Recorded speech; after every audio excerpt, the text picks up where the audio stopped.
Hey guys, what's up? Welcome to my video. Let's get started.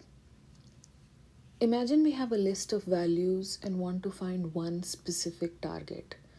The most direct approach is to start at the beginning and then check each element one by one.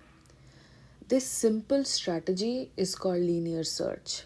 So, in this video, we'll examine the code, trace the search step by step, and see exactly what the algorithm stores and returns. Now, let's take a look at the function. Right here is my linear search function. This function has two inputs, mylist and target value. And then here is how we're calling the function. I have dedicated 3 sections in this notes app. So first section is the storage section, which shows me what the computer stores as we're working through the algorithm. This is the dry run section. This shows me the process that the computer takes as it runs through the function. And this is the dedicated output section, which is what exactly the computer will output. Okay, let's look at our code. So right here, as we can see, we created a list L. It has 7 values: 4, 90, 1, 32, 10, 9, and 15. And then we have our target, which is 32. So we're trying to look for 32 in this list of elements, right? So L and target are stored in our storage. Next we have is my POS right here, which will call the function and get the returned value of the function. So it called the function linear search. It sent out L and target to linear search, right?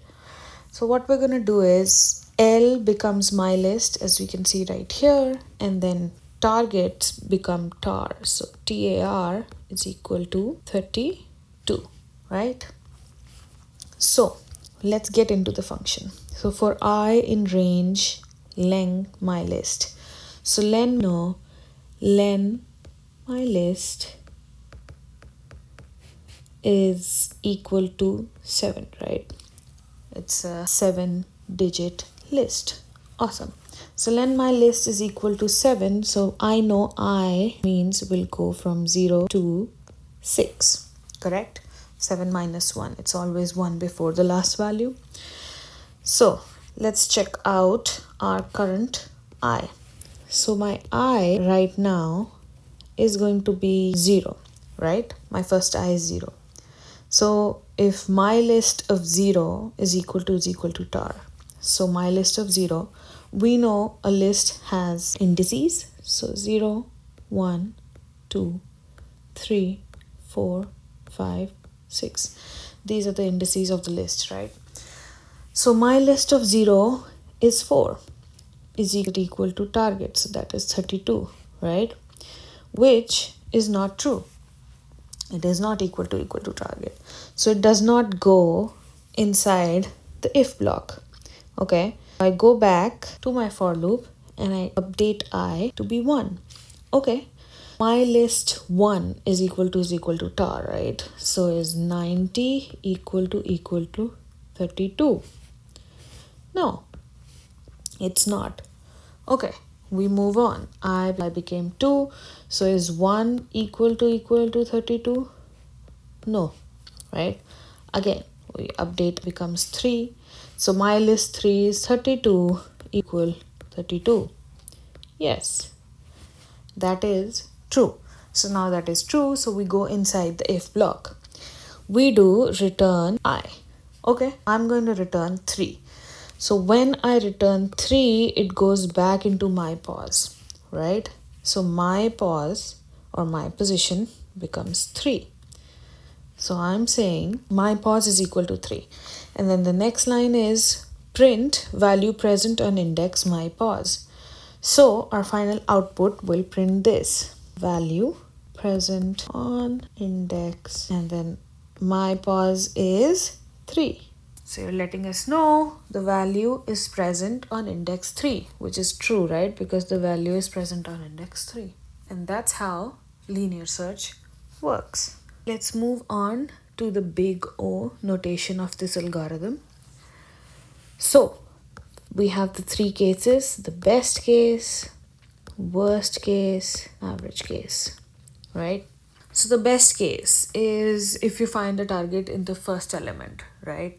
So if I found it in the first element, that means my function only has to run once. So best case will be O of 1, correct?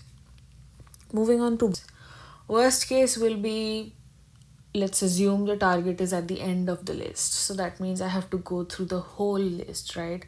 And n represents the size of the list. So let's say n is equal to size of list. Worst case will be O of n at the end of the list.